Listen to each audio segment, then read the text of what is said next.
These questions never happened before. That is the one I'm explaining to you. It did not happen before. Now, ang tanong ko po, ba't nangyari po nung nakaraan, nangyayari na naman ngayon?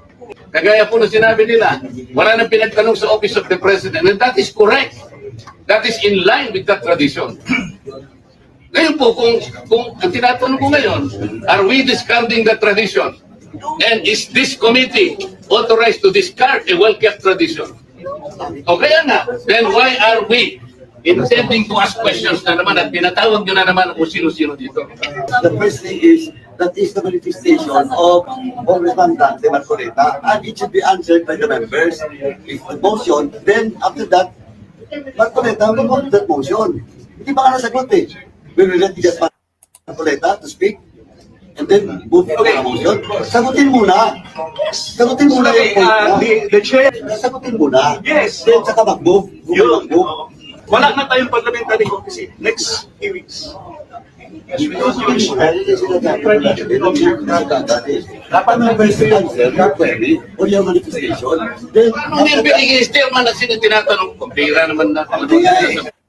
The question is addressed to the chair. Why would the members answer that? so, they don't have the authority to speak. Oo naman yung pinagsasabi.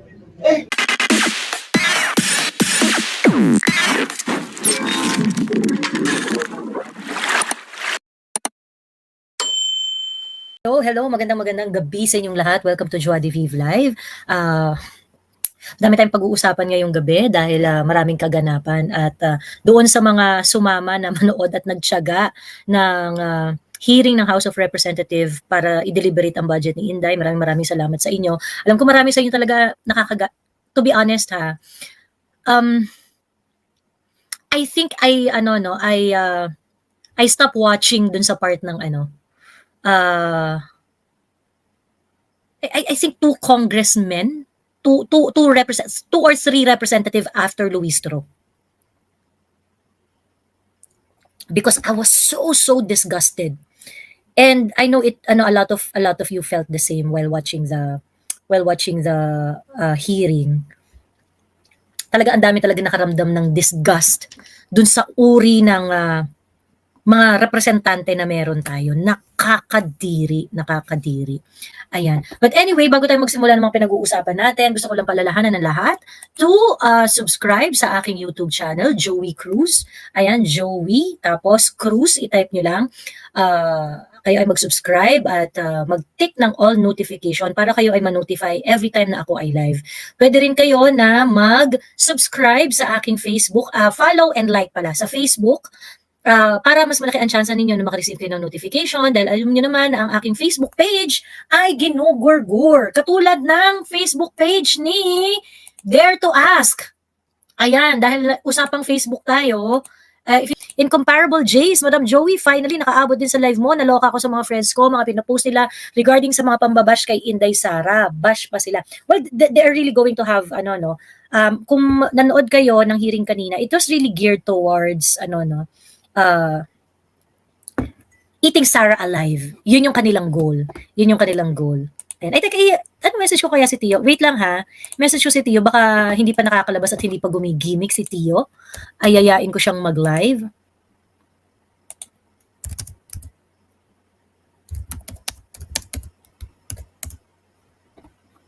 Ayan.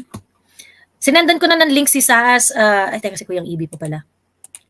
Ibi. Ewan ko ba, live pa yata si Kuyang Ibi eh. So, baka pagkatapos niya mag-join siya, if ever.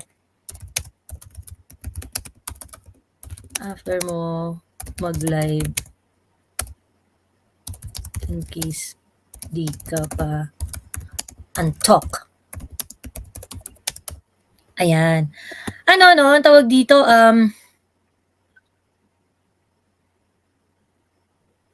they're really out there to attack Inday Sara. There's no really other explanation. Yun talaga yung goal.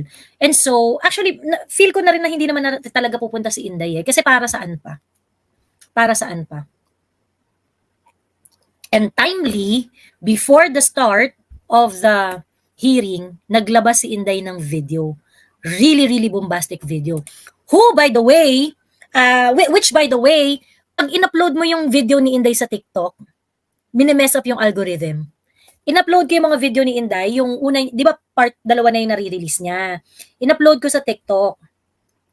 Alam mo sa TikTok hanggang ngayon, 435 views. Pagkatapos yung ina-upload ko na 9 minutes video, hanggang ngayon hindi pa ina-upload ni TikTok. That is what's going on! Asan ang demokrasya? Diyos me! Why do you suppress the information coming from VP Inday? Diba? Kasi sabihin nila, hindi, feature naman sa mainstream media. Regardless. So that is why I advise all of you guys, I suggest yung mga video na ni-release ni Inday Sara, yung part 1 and part 2, you should upload it in your Facebook accounts. You should upload it. Share it with everyone you know. Upload it para masira ulo nilang lahat. Kasi ginugurgur eh. Ayan tingnan mo Ito kanina ko pa to in-upload. Ayan, ito yung first na video ni Inday Sara, 435. Kahapon pa yan. Pagkatapos, ayan, ito yung bagong video ni Inday. Kanina ko pa yan in-upload. Simula nung lumabas yung video ni Inday, hanggang ngayon hindi na-upload. Hanggang ngayon ayaw niya. So what is wrong? What are you scared of? Sa mga sinabi ni Inday. TikTok Philippines talaga bulok sa totoo lang. Sobrang bulok. Ayun. Anyway, continue tayo sa pagbati natin. Si Ricky Chua, hello. Si Raizian, hello. Nessa Onji, hello. Rose03, Tech Talk Central Corazon from Davao, hello. Kat, hello. Part 2, wala akong nakitang post nila regarding sa ibang issues like PhilHealth. Di ba pa, iba talaga nagagawa ng fake news at black propaganda sa mga Duterte.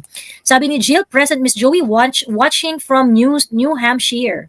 Ayan, Pandalito mula sa row 8. Taga row 8 talaga. Kay Miraflores, hello. Madadagdagan na ito na naman, magdamagan na chika at diskusyonan. Huwag kalimutan mag-like at subscribe. Oo nga, so mga nakatambay dito na huwag niyong kalimutan na mag-like and mag-subscribe para naman makabawi-bawi tayo sa algorithm ng YouTube at ng Facebook. Mas importante yung YouTube kasi YouTube really makes me YouTube really makes me independent. Because they have the best monetization program sa lahat ng mga social media platform. Ayan. So if you want to support me, you would be best supporting me if you are active in YouTube. Ayan. Okay? Ayan. Music lover, hello. Auntie Grace Vlog, Brown na Pinay. Kat, I think it's time na mag-organize formally ang Hindi Mo Pera Yan movement. Mukhang time na, no? Mukhang time na, putang ina. Sa totoo lang, ang sakit-sakit sa puso manood kanina ng Ang sakit-sakit sa puso makinig kanina ng live, ng hearing sa Congress. Yung parang ganito na ba talaga tayo? Ganito na lang ba talaga tayo? Putang ina. Walang may dangal. Mabibilang mo sa 10 daliri mo yung mga kongresistang may dangal. Putang ina. Lahat mukhang pera.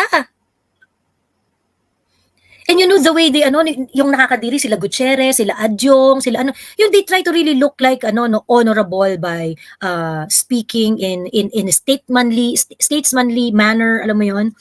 Talagang yung parang yung kanilang gesture and sobrang alam mo yon, yung parang talagang kagalang-galang ganyan, but they are talking about bullshit. They are talking about bullshit. Sobrang nakakagigil talaga. Ayan. Darwin Lomo, hello. Shoban, Vizara, the house. Let's stick to the meal plan for today's hearing. Ibinida ni Vivian Gulia ng ABS-CBN. Let us remind Gulia to thank us for the 64 peso meal. She was fed with squid, sauteed with insults and hypocrisy. Naku, yan pa, no? Speaking of ito sinasabi ni Shoban. Ito yan. Okay.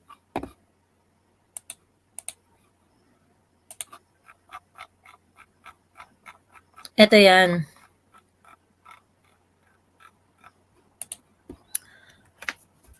Squid served for lunch during the House panel deliberation of the Office of the Vice President's proposed 2025 budget this Tuesday, September 10.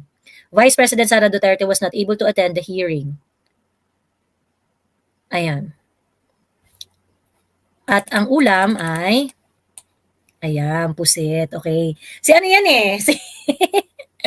si Franz Castro yan nagsabi niyan yung mga papusit-pusit na yan. Si Franz Castro. Is this how you treat the second highest official of the land? House of Representative.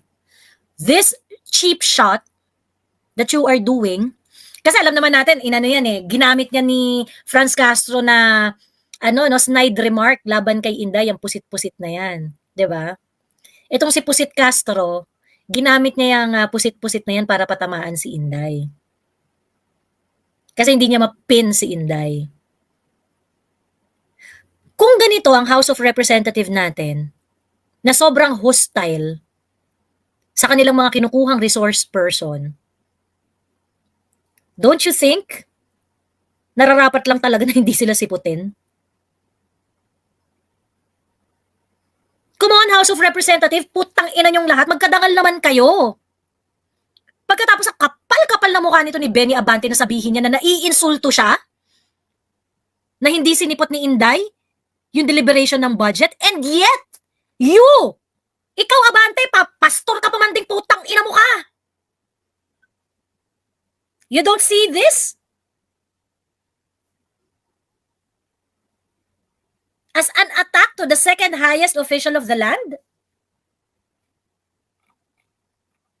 Sobrang kadiri. Magpupunta tayo dyan sa mga magpupunta tayo dyan sa mga hinayupak na kongresista na yan.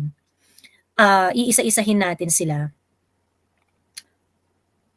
Pero talagang sobrang nakakasuka talaga yung nakakasuka talaga yung mga pangyayari diyan. But anyway, gusto ko lang pala mag-comment doon sa Chooks to Go. Bago tayo lumalim ng usapan tungkol diyan sa budget hearing sa Kongreso. Meron lang pala akong gustong i-topic ng very very light. Ayan. I just want to talk about this so that we can have it out of the way, and so we can discuss everything about the budget hearing, the video of Inday, and the behavior of the congressmen of the representatives in the budget deliberation. Si Chooks to Go, okay? Meron siyang bagong paandar. Nasaan na ba yung paandar ni Chooks to Go? Tinanggal na ba niya? Parang tinanggal na yata ni Chooks to Go, no? Yung napasuko sa sarap. Ayun. Parang wala na. Tinanggal na. Tinanggal na yata nila kasi natakot sila dun sa ang pangalan nito sa boycott. Teka, saan na ba yun? Pinost yun ni Boss Dada eh.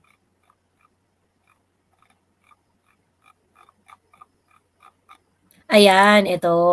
So nag-post si Chooks to Go, kapag world class ang RAPSA, mapapasuko ka talaga. Chooks to Go na. Ayan, okay. I'd just like to make a quick comment about this, okay? My stand about Pastor Kibuloy and the KOJC is very, very clear, okay? Very, very clear.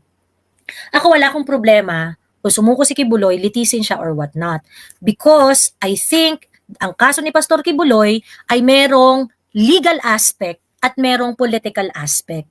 Okay? Kaya itong buong drama tungkol dito sa nangyari kay Pastor Kibuloy, naiintindihan ko to without undermining the legal and the political aspect of the issue. Okay? Naiintindihan ko na si Pastor Kibuloy ay hindi sumuko agad dahil sa paniniwala niya na ang legal aspect ng kanyang mga kaso ay maaaring ma-undermine dahil sa tindi ng mga panggugurgor sa mga supporters ng dating Pangulong Duterte. Okay? And maybe there are other things that are politically entangled dito sa personalidad ni Pastor Kibuloy at ng iba pang mga tao dyan sa KOJC, sa kanilang mga properties and whatnot. Okay? So I understand that aspect. Okay? It doesn't change the fact na meron siyang kaso at itong kaso niya ay kailangan niya talagang harapin along the way. Okay? Ngayon, sumuko si Pastor Kibuloy. Nung sumuko si Pastor Kibuloy, ibig sabihin, kahit papano, naniniwala siya na sige, I might be given a fair trial. There might be some political challenges that he may experience. Pero nagtiwala na siya dun sa legal aspect, na harapin ang legal aspect ng kanyang predicament. Okay? Now, bakit wrong itong ginawa ng Chooks to Go na ito? Okay? Bakit sobrang mali yung ginawa nitong Chooks to Go na to? Alam nyo po, kayong mga business people, kung hindi nyo naiintindihan yung mga wag nyong ginaganto yung mga political issues. Itong issue ni Pastor Kibuloy, ang dami ng masyadong nadamay.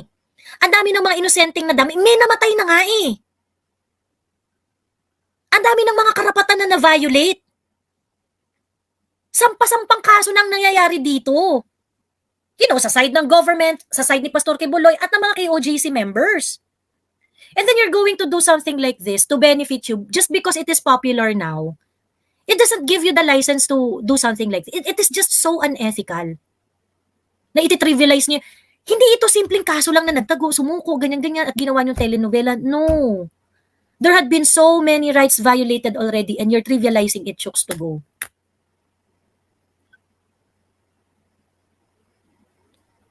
Sorry, pero talagang done siya in bad taste. To be fair, maraming nag-call ng boycott dito sa Chooks to Go. Okay? Ang daming nag-call ng boycott dito sa Chooks to Go at itong Chooks to Go ay mukhang tinake down na ang kanilang post. Mukhang tinake down na. Kasi, ayan o, punta tayo doon sa Chooks to Go page nila. Chooks to Go. Yan, mukhang wala na eh, oh.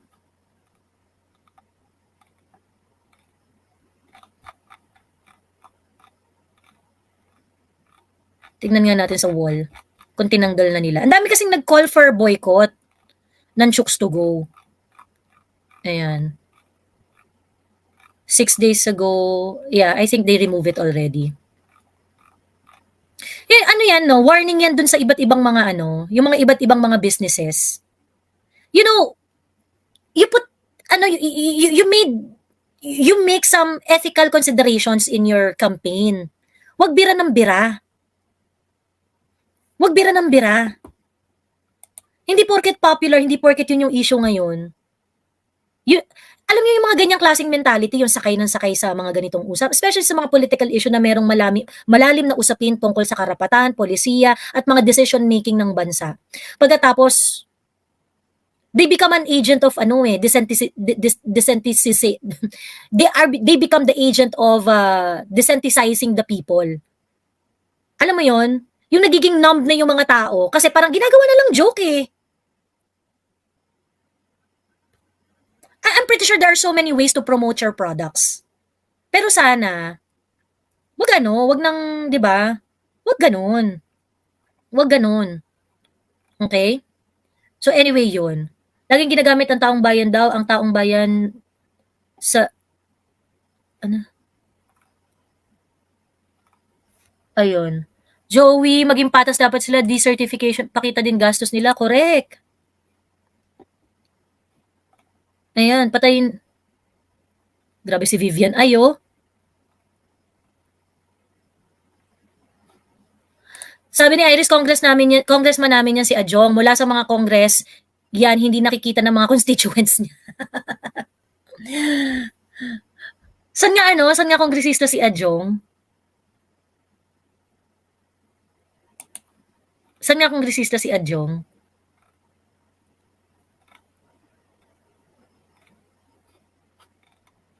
Ayun. May deliberate malice. Yes, oo.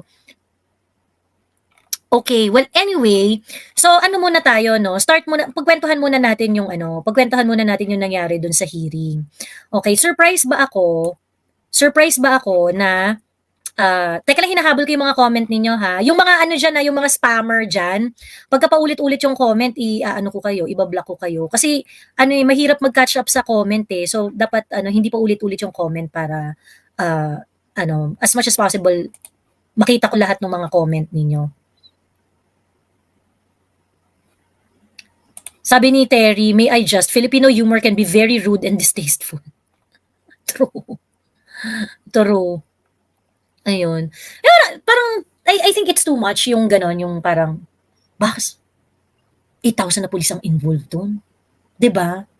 Milyong-milyong piso ang ginastos doon. Pag gusto naman si Chooks to Go, parang, there are so many ways to promote Chooks to Go. Sana hindi ganon. Ayun.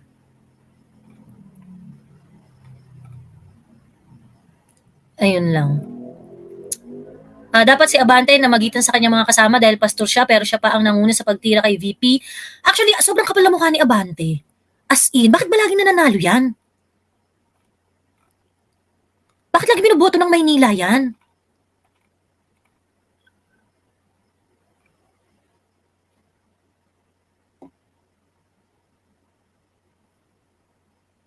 Na-insulto mga buitre. Okay.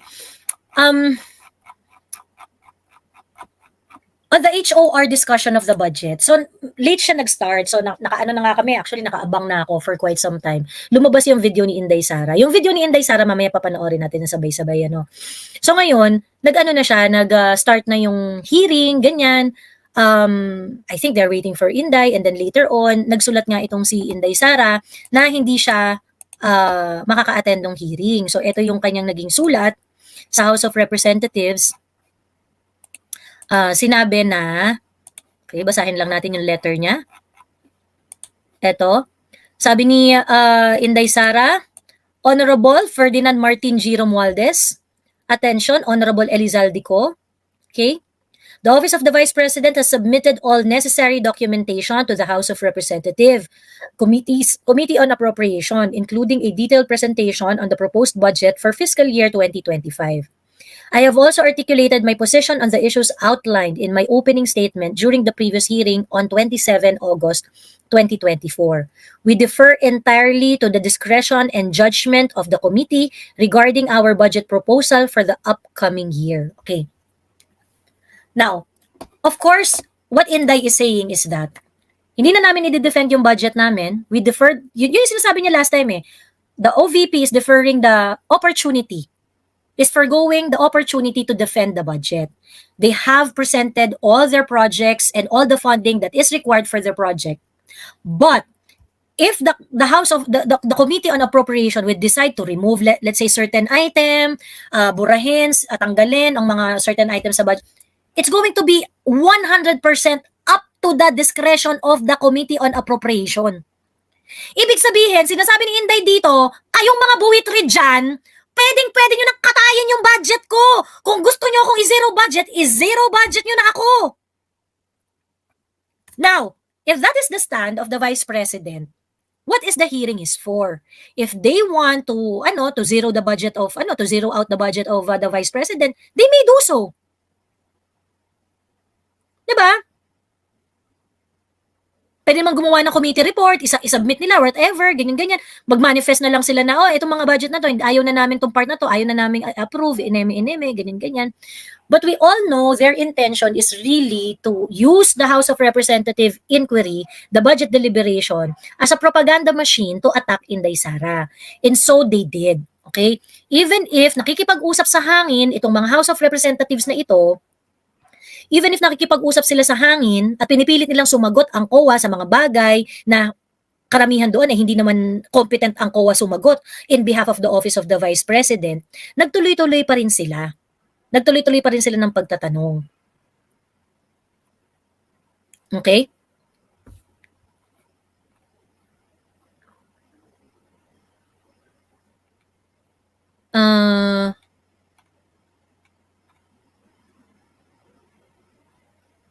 Ayun, mukhang demonyo naman yung si Abante. Ayan. So anyway, ang tawag dito, ayun nga, no, kumbaga parang, nasa control nyo naman yan eh. Pwede nyo naman ng i-zero budget, pero ayaw nyo i-zero budget.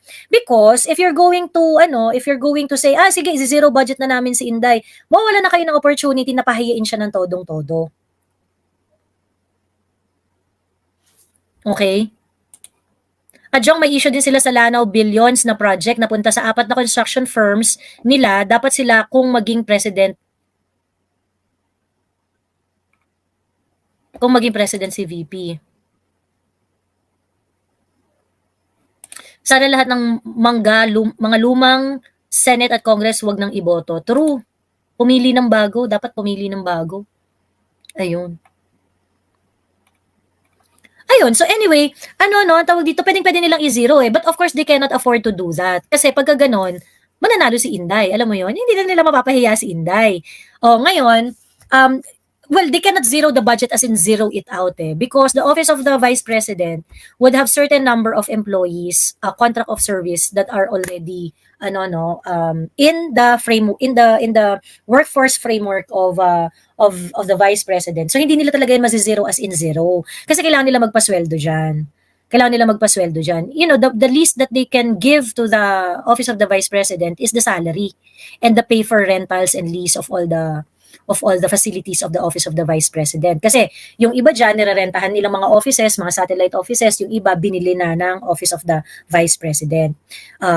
Many of it were geared towards the humanitarian programs of the office of the vice president. So, yun yung mga indispensable, kailangan talaga nilang budgetan yan.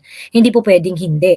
Hindi po pwedeng i-undermine nila ng bonggang-bongga ang opisina ng vice president. Ganon. Nevertheless, yung naging takbo ng committee hearing, na wala naman silang kausap, kundi COA, they examined the expenses of the house of the vice president ng per item. Ito yung nakakaloka, putang ina. Ito yung nakakaloka. Talagang binubusi, yung cup noodles mo nung napamigay, nearly expired na. Nearly expired. Hindi naman siya expired nung pinamigay. Anong problema? Magkakaproblema tayo kung pinamigay siya nung expired. 'Di ba? And, you know, Arlene Brosas was actually, yung nung narinig niya yung nearly expired, ang pagkonstru ni Arlene Brosas is nagpamigay ng expired. Boba rin talaga to si Brosas eh. Etong Makabayan Black, itong mga galit na galit sa mga Duterte, obvious na yun talaga ang balak nila during the hearing. Na pagka meron silang narinig na sounding like a derogatory sounding phrases, they're going to take it as a matter of fact. Ganon. So ngayon, they were talking about noodles, they were talking about ganyan-ganyan, they were talking about noodles, they were talking about yung mga hindi na pamigay na ganito, ganyan-ganyan. Nakakaloka. Parang, I'm not saying na wag tayong maging mabusisi sa sa budget. Sa totoo lang, wala rin naman akong problema kung bubusisiin natin yung most prudent way on how we're going to manage our supplies. Kasi pera ng bayan yan eh. Pero yung kaipokritahan kasi dito, na parang concern kayo dun sa nearly expired na cup noodles na naipamigay naman, okay? Na naipamigay naman during the disaster response of the Office of the Vice President. But you do not give a fuck doon sa mga flood control projects na pinaghati-hatian yung mga putang ina ninyo na hindi naman nabawasan ang problema ng mamamayan tungkol sa baha.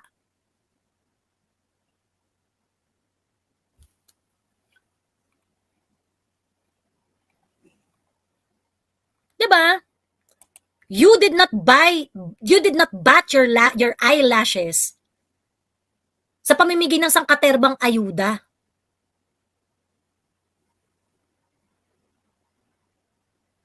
Hindi kayo pumipiyok na meron kayong kasama dyan sa House of Representatives na convicted felon.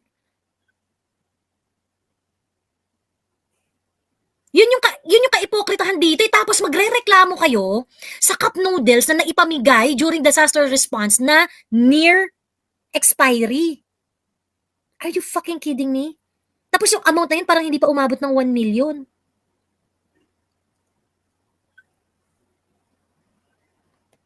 Diba? Tinatanong rin ni I think it was Gutierrez, no, na parang concern. Yung mga offices po ba, yung bang mga satellite offices, was it absolutely necessary? Ganyan. You know, the line of questioning was really leading to zero budget eh. But they want to go through it one by one, because it's an opportunity to embarrass the second highest official of the land. Okay? Now, let's talk about Marcoleta real quick, no? Because I think, it was really a pleasant sight that Marcoleta is becoming his old self. Marcoleta is becoming his old self na fair, rational, and very, very grounded ang mga sinasabi. Okay? Nagkaroon ng punto doon sa congressional hearing, sa budget deliberation, na kung saan nag-motion itong si Marcoleta at kung saan ito ay nakakuha ng, it was seconded by another congressman, nang sinabi niya, are we forgoing the long-honored tradition of giving parliamentary immunity, parliamentary courtesy sa Office of the Vice President pagdating sa kanyang budget deliberation? Because if the answer is no, then he's moving for the deliberation of budget to be terminated. Okay? Nagmotion si Marcoleta. Pagkatapos, itong si Kimbo, sabi niya, session suspended. Nataranta si Bakla, hindi siya makasagot. Nataranta si Bakla. Kasi yung plan nila masisira eh. Pagka natupad yung sinabi ni na i-terminate na natin to because the questioning of Congressman Marcoleta was really sharp and it really put them on the spot. 'Di ba? It really put them on the spot. Are we not honoring are we not respecting the time-honored courtesy that is extended to the president and the vice president? Because if the answer is no, if the answer is yes, it means ino-honor nila yung parliamentary courtesy, then dapat i-terminate na yung questioning. 'Di ba? So basically, ang sinasabi ni Kimbo, since may nag-object, ganyan, kailangan niyang i-divide ang house, which is yun naman talaga dapat ang initial reaction ni may nag-second, any objection. Eh di kung mayroong objection, tagtawag siya ng let's divide the house. 'Di ba? Ayun. So anyway, they proceeded and after a very very intense discussion between congressmen who are standing by their principles versus itong ruling ni Kimbo on how the deliberation should proceed. Ayan. Panoorin lang natin yung naging discussion ng very very quick.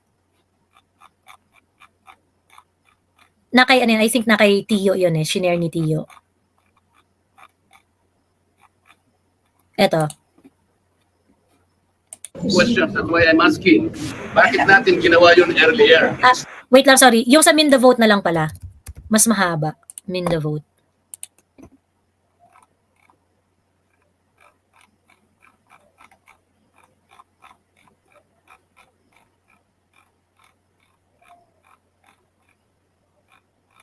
Eto. President, kung ano pinagtatanong ko sa kanya. These questions never happened before. That is the one I'm explaining to you. It did not happen before. Now, ang tanong ko po, ba't nangyari po nung nangyayari na naman ngayon? We are talking of the office that the person. You may not like the person. You may not like her presence here, but you have to respect the office of the Vice President. That is all. Because that is guided by the tradition. Kahapon po, kagaya po na sinabi nila, wala na pinagtanong sa office of the President. And that is correct. That is in line with that tradition. Ngayon po, kung ang tinatanong ko ngayon, are we discarding the tradition? And is this committee authorized to discard a well-kept tradition? O kaya nga, then why are we intending to ask questions na naman at pinatawag nyo na naman kung sino-sino dito? That is why, kung hindi po kayo makakasagot, madam, ang tinanong ko na sa inyo, I am now moving. Oh, may brati-bratinela pa? Saan po kayo nakakita ng gano'n? This did not happen anytime. Pang-labing 7 taon ko na po ito. Alam nyo, Madam Stella, I was already here when the Vice President was Noli Castro. When the Vice President was Pinay, when Vice President... But you were also here in the last hearing. No motion was introduced. Yun na nga, kasi question na kagad Wala man lang... We can read the records. No, he did not introduce. Nag-motion sila yun. Parliamentary muna. The first thing is, that is the manifestation of Congressman Dante Marcoleta, and it should be answered by the members. If a motion, then after that, Marcoleta will vote that motion. Hindi ba ka nasagot We will let just Marcoleta to speak, and then move to the motion. Sagutin muna. Sagutin muna yung point mo. The chair will answer. Yes, you can introduce a motion, but have a member introduce it. No. Before we move a motion, parliamentary muna. The rulings of the chair form parts of the proceedings of this committee and of the House. So you have to answer the question. Sagutin muna. Yes. Then saka mag-move. Yun. Okay, settled. Yes. Rulings of the chair form parts of the rules because it will set a precedent. So if we will set a precedent now that we are discarding traditional parliamentary courtesy, no, goodbye, parliamentary courtesy. Wala na tayong parliamentary courtesy. Next few weeks. Dapat members to answer, not query, or your manifestation. Then, Paano yung bigay chairman na sino tinatanong ko? Bira naman na. Ayan yung first na part. Ayan yung first. Medyo mahaba yan eh. Medyo mahaba yung ano na yan eh. Medyo high blood na si Marcoleta, gusto nang sumapak ng katabi niya. Well, you know, they have a really, really good point here, no? And it is actually a very, very brilliant question. So sabi ni Kimbo, hindi naman kayo nag-motion. Nag-motion na nga. Oh, ayan, sagutin mo na. Ba't hindi nyo tinanong nung last na hearing? It doesn't matter, bitch! Diba? Ang importante, na i-move yung ano na yun, na i-move yung obob kasi mag-preside. Totoo, sobrang obob mag-preside ni Kimbo. Ayun. It doesn't matter, bitch! Nag-move na si Marcoleta, then you have to rule on it. Hindi nag-rule si Kimbo.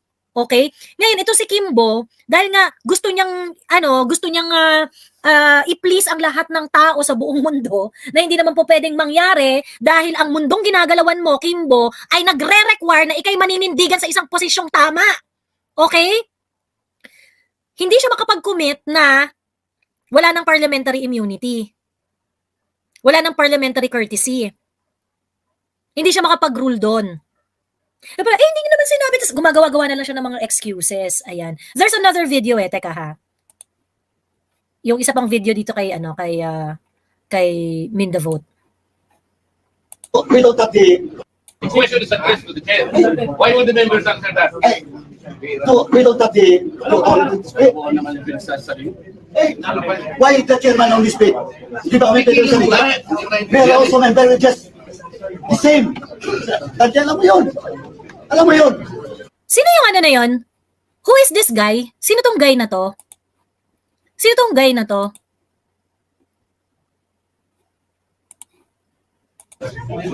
Can the vice chair cannot answer your query if he has the answer?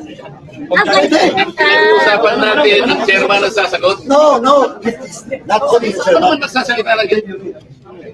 Bakit? Okay. Kong Paduano. Si Kong Paduano. Kong Paduano Vice Chair, hindi naman ikaw ang chair. Hindi yung ruling mo ang masusunod. Ruling ni Kimbo. Diyos me. Nakakaloka.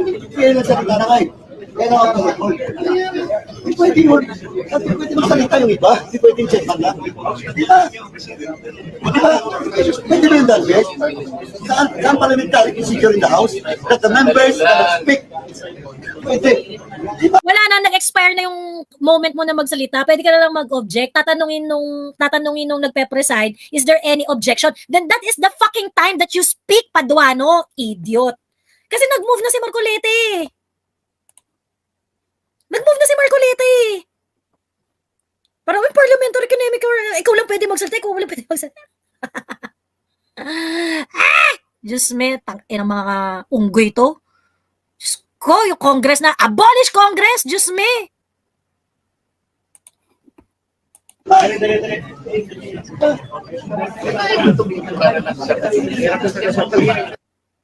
Ayan. Actually, gusto kong sana panoorin yung buong part ng hearing. Teka ha. Ito. Teka lang ha.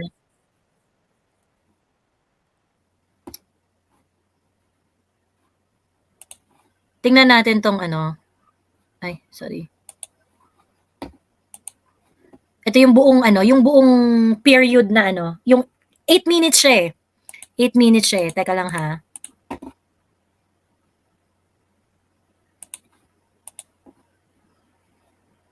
Manifestation. There is no rule about that. You have to get the opinion of the members. Diba? You have to get the opinion of the members. You can give members. Yeah, of course. Let the members say their piece. Ang mali dito si Kimbo, nataranta kasi siya. Nung nag-move si Marcoleta, dapat, nung may second motion, is there any objection? Dapat nagtanong siya ng ganun. Yun yung kung quick-witted si Kimbo, Yun yung dapat na inano niya, ganun. Ngayon, itong mga katropa, yung mga chokarans nito ni, ni Kimbo, diba, hindi, magsasalita kami. Eh, di dapat nag-object kayo timely. Suspend ka agad, no? Yes, ready. Sinuspend kasi agad ni Kimbo yan eh. Sinuspend agad ni Kimbo, ganun. So ngayon, etong si Paduano, nangawa, wala rin sa lugar. Wala rin siyang alam dun sa mga parliamentary procedure. Wala rin siyang alam. Hindi kailangan, pwede ka magsalita. Eh kaso nag-motion eh. Ang sasabihin mo na lang dyan, yung objection mo. So ngayon, ang next action after ng motion ni Marcoleta, nag-rule dapat si Kimbo. Eh dahil nga tatanga si Kimbo at hindi siya quick-witted, ay nag-panic attack si Kimbo. Ay, suspend! Ganun! Noong nag-motion si Marcoleta, sinuspend ni Kimbo. Yes, kung maalala nyo kanina, nung nanood tayo ng live, binalikan ko pa yun eh. Sabi ko, anong nangyari? Suspended na ba o terminated yung ganyan-ganyan? And then, I went back to it and then, na-confirm nga na ang move ni Marcoleta is for termination, posing the question on parliamentary courtesy. And it was not ruled upon by Kimbo. Hindi nag-rule si Kimbo. Okay? Ayun. So, yung mga nag-ano dito, yung mga, this is a significant discussion, itong na to. Napaka-significant nitong discussion na to. Kasi makikita mo talaga kung sino yung mga tatanga-tangang kongresista. Ayan. Ayun. Okay, anyway, let's finish this. Hindi mo ba tayo nagsimula? Kasi simulan natin Madam Chair, edition lang. May motion, second, then magtanong ka kung may objection. Pero ma-object na deliberation. Para ma-deliberate. Ayan, Sec Ungab is explaining it. Sec Ungab is explaining what should be the process. Dapat nung nag-second demotion, nagtanong ka kung merong objection. These are tenured statesmen eh. Ayan, si Congressman Ungab. Etong sila Marcoleta. I mean, just ko po, they know the procedure at the tip of their fingers. Hindi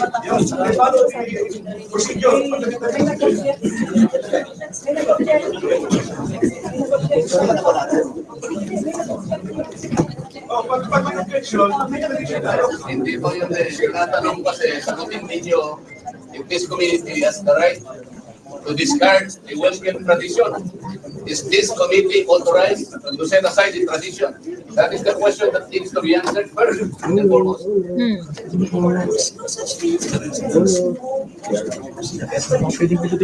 Nagtatanong po ako, Madam Chair.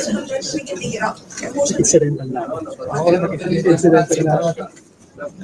Wala, napapasok sa mic natin. To you, a long-standing, time-honored tradition. Ang tinatanong ko po, tradition po natin ito eh.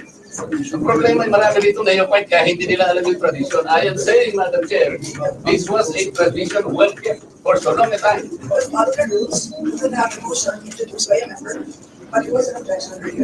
Bago po yun. Si Kimbo, let's follow the rules, namin, ganyan. But she doesn't know the rules. Kimbo doesn't know the rules. Stupid ah. Diyos me. I was asking for an answer.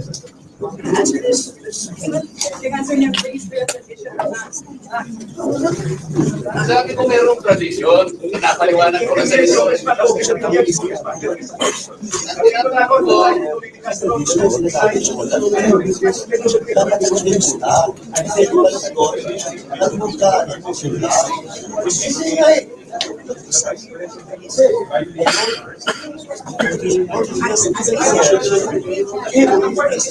Excuse po.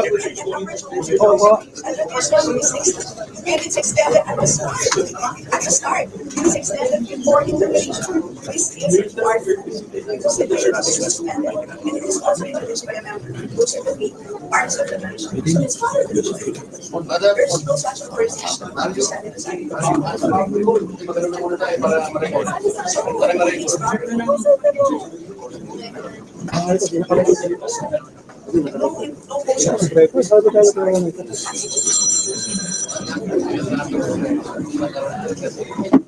wala na dapat natin. Ang nangyari, ay barrage of questions na kung I'm asking. Bakit natin ginawa yun earlier? Marcoleta is questioning, medyo mahina na yung audio ni Rappler dito. Marcoleta was questioning why there is a barrage of questions. And yung barrage of questions na tinutukoy ko, it was so specific. Like, ilan yung pinapasweldo yung contract of service dyan, ano yung mga rental expenses ninyo na 53 million, is it absolutely necessary, yung mga ganyan-ganyan, yung mga ganong echos. Now, it becomes really, really out of place. Why? Because this group of people deliberated the budget of the Office of the Vice President twice already. In 2022 for 2023 budget, in 2023 for 2024 budget. Pagkatapos na yung mga putang ina nyo, bigla kayong concern sa mga rental fees, sa sweldo ng COS, sa cup noodles. You know, these are yung kumbaga parang, I can understand that you are, to a certain extent, I can understand the zealousness in knowing how the public money is being spent. The problem is you're not doing it to other agencies, only on the Vice President's budget. Diba? Yun yung problema dito, and it is so obvious. It is so obvious that this budget hearing has become political.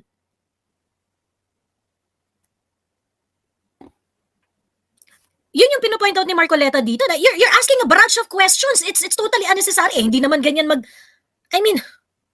diba? Are we not already respecting the tradition? Well, hindi nga pinagtatanong ni Sir, hindi nila whatever that is with respect to the office of the President, Vice President. Whatever pinagtatanong nila. These questions never happened before. That is the one I'm explaining to you. It did not happen before. Now, ang tanong ko po, bakit nangyari po nung nangyayari na naman ngayon? You may not like the person, you may not like my presence here, but you have to respect the office of the Vice President. That is all, because that is guided by the tradition. Kahapon po, kagaya po na sinabi nila, wala nang pinagtanong sa office of the President, and that is correct. That is in line with the tradition. Ngayon po, kung ang tinatanong ko ngayon, are we discarding the tradition? And is this committee authorized to discard a well-kept tradition? O kaya na, then why are we intending to ask questions na naman at pinatawag nyo na naman kung sino-sino dito? That is why, kung hindi po kayo makakasagot, madam, ang tinanong ko na sa inyo, I am now moving.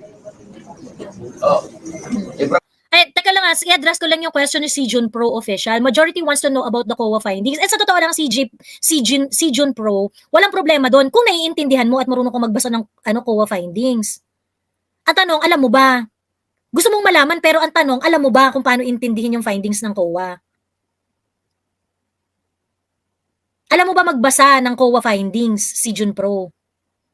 Kasi ang problema sa inyo, ay gusto namin malaman yung ano ng COA, gusto namin ma-reveal namin anong problema doon sa ano ng COA, ganyan-ganyan. But, if the report is presented to you, hindi nyo naman naiintindihan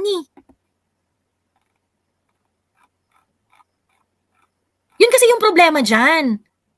Pwedeng iharap yun sa'yo, si Jun Pro, sige, pag-usapan natin. Kasi naiintindihan mo ba yung ibig sabihin ng COA findings? Diba? Naiintindihan ba? Ayan, teka lang Pratinelo pa? Saan po ka nakakita ng gano'n? This did not happen anytime. Pagpaglabing, because taong ko na gusto. Alam nyo, Madam Stella, I was already here when the Vice President was no Lily Castro. When the Vice President was denied. When the Vice President... But you were also here in the last hearing. No motion was introduced. Yun na nga, kasi question na agad Walang lang We can read the record. We did not introduce. sana motion na yun.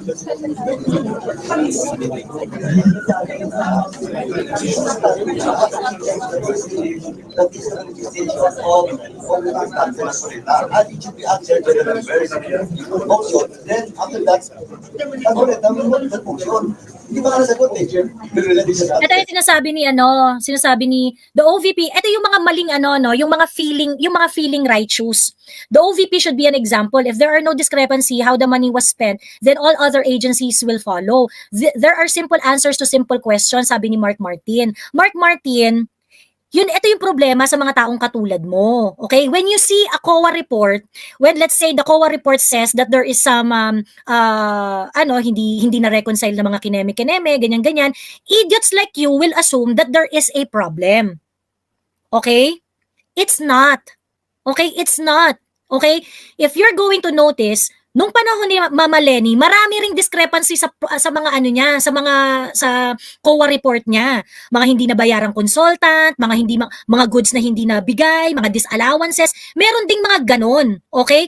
But ultimately, ang tawag dito, the Office of the Vice President then actually receive a rating that is unqualified. Ganon rin si Vice President, unqualified rin yung rating niya. Yung mga COA rating niya ng 2023 at saka ng 2022, which is 50% kanya na.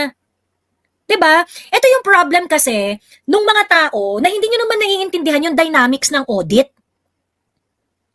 You're going to make it as it is a simple answer to a simple question. Ang problema, this is a complex issue. Your simple mind cannot comprehend. Okay?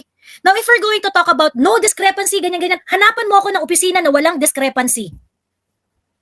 Mark Martin, bigyan mo ako ng opisina na walang discrepancy kahit pisong duling. Bilis, we're going to pull it up sa COA website.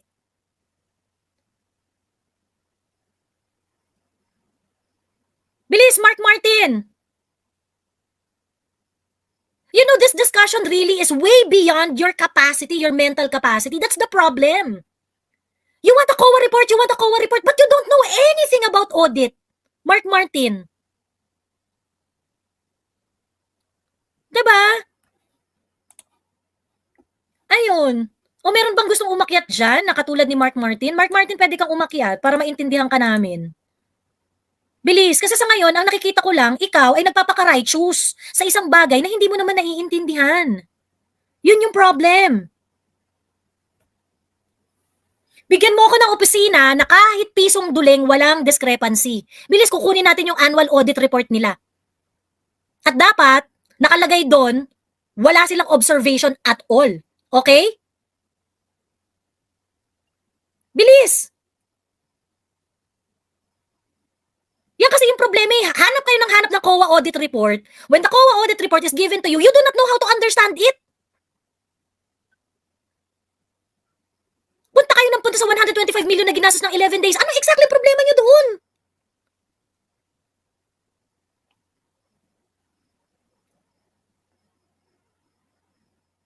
Yun yung problem eh. Meron na kayong strong position about this. Wala kayong kakaba-kaba na shit, baka hindi ko naiintindihan yung audit process. 'Di ba? Ayun. Ulul ka, block ka na ha. Next time ayusin mo yung pangalan mo para i-flash ko yung comment mo sa ano. Pagka sobrang bastos ng mga username, pagkatapos makikipagbardagulan. Pag makikipagbardagulan ka man lang, gusto niyong kumita dito, hindi naman ako madamot, pakikitain ko kayo bilang troll. Kung gusto niyong kumita dito, okay, bilang troll, first and foremost, gumamit naman kayo ng maayos na pangalan. Okay? Gumamit kayo ng maayos na pangalan. Pagkatapos, pagka tinanong ko kayo, sumagot kayo ng maayos din. Be responsive. Otherwise, hindi ko kayo i-allow na kumita dito sa live. Is that a deal? Is that a deal?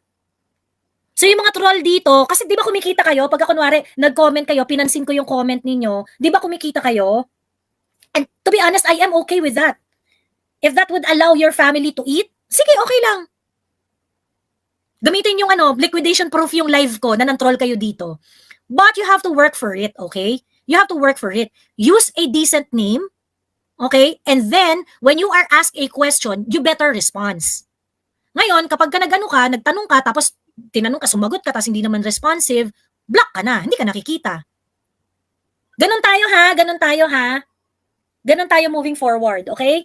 Dati kasi sobrang mabait ako eh. Talagang basta ine-entertain ko eh. But I think I think the trolls should work hard.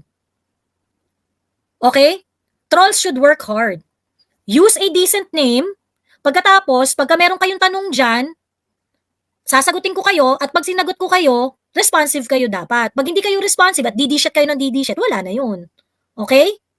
Wala na yun. Okay? Block na kayo agad. Okay? Okay? Okay, sige. Tapusin natin tong video. No.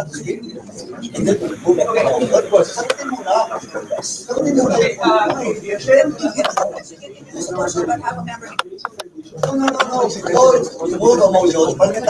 The ruling suggests all parts of the proceedings Sagutin mo na. Then, saka mag-move. Saka mag-move.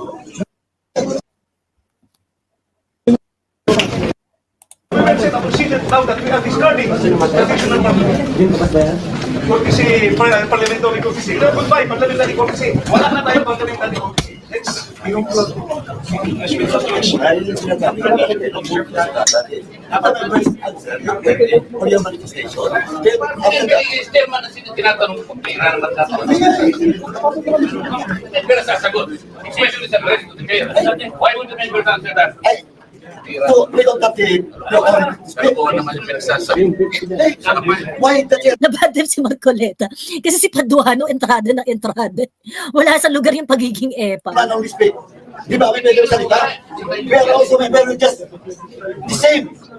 Kasi alam mo yun. Alam mo yun. Can the vice chair cannot answer it pwede? If he has to answer? Pwede. Pinag-uusapan namin ang chairman na sasagot. No, no. Not only the chair. Bakit nagsasalita ng ganyan? Pero bakit? Pili ng salita na kayo. Kaya naman ito record. Pwede yun. Pwede magsalita yung iba. Pwede yung chairman lang. Di ba? Di ba? Pwede mo yung dati.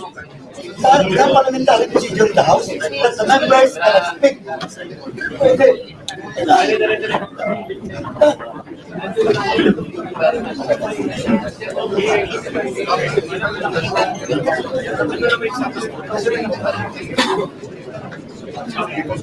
Okay. Ayun, ang chairman ng House.